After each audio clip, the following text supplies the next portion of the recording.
an abundance of comfort and indulgences create more suffering than discipline. Because someone who is disciplined doesn't really suffer. They're uncomfortable all the time. That's a big difference. There is a big difference between being uncomfortable and suffering. I don't suffer. I very rarely suffer. I don't suffer anymore. And when you leave all of your indulgences behind, you realize that most of your suffering, 90% of your suffering, is your fault. You're doing it to yourself.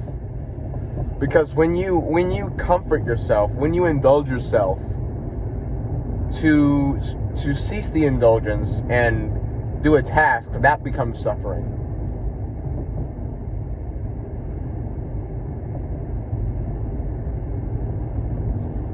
Suffering lies in how you frame your behavior.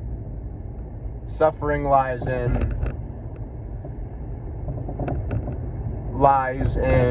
how accountable you make yourself. Because if every one of your actions that you take, if you frame that as just happening to you, then nothing is ever going to be fair. It's always going to be.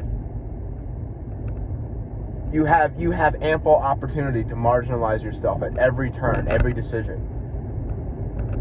Because you can always point to something outside that is influencing your decision.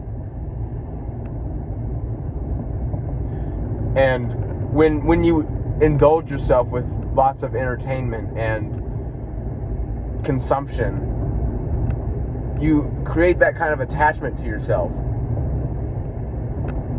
So you can make those kind of excuses for yourself.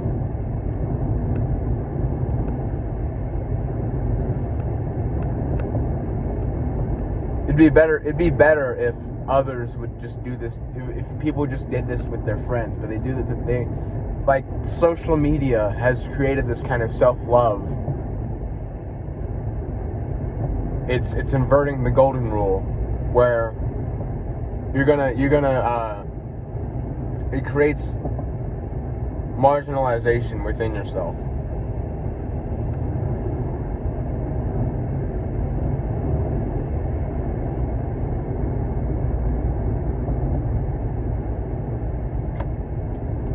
Like, in your thoughts, your very thoughts are going to, what you're thinking about is going to make you suffer. Whether it be you're thinking about her, whoever her is, or just someone in your life that is no longer in your life, or you're just dwelling in the past.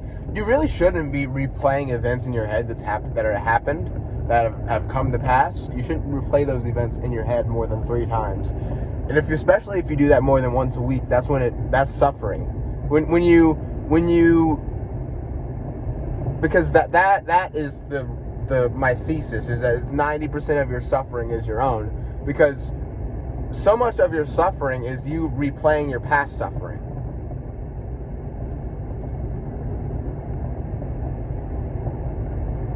Every time you do that, you're reinforcing it. It's like a bad practice habit. I'm a pianist.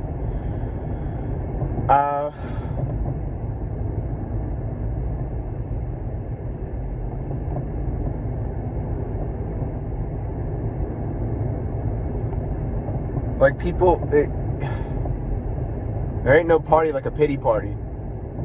You got your pity party hat on, and you want to complain about your life all the time.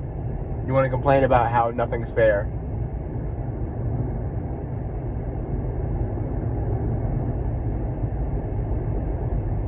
Or you can come to serenity and realize there are always going to be things outside of your control. And you can just work on what you can work on. That's the worst part of people framing things as out of their control. That's probably one of the easiest ways to get smart people to just throw away their life.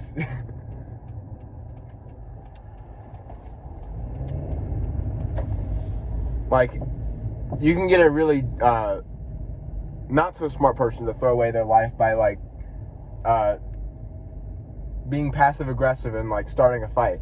But with a smart person, you kind of have to. You can play with. The devil plays with how they view their behavior, the efficacy of their choices.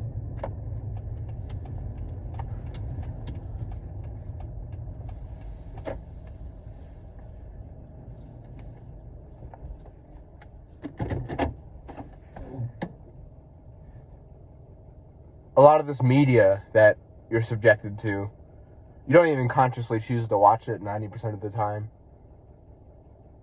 90% of this media you're subjected to, it's implanting this negativity in your head, where things you're just sitting and watching things outside of your control, and you're getting emotionally attached to them. It's kind of facilitating. It's warming up for that behavior. You're doing a warm up to frame your behavior out of your to view the things in your life as out of your control. To view more and more things as out of your control is when you sit down and watch things that have no relevance to you all day or for several hours a day.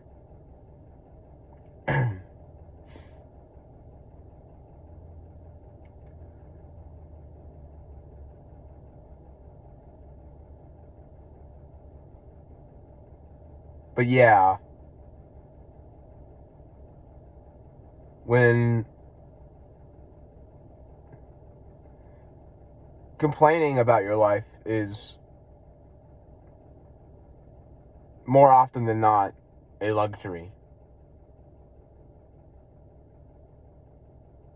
You have to be thankful for every day that you get.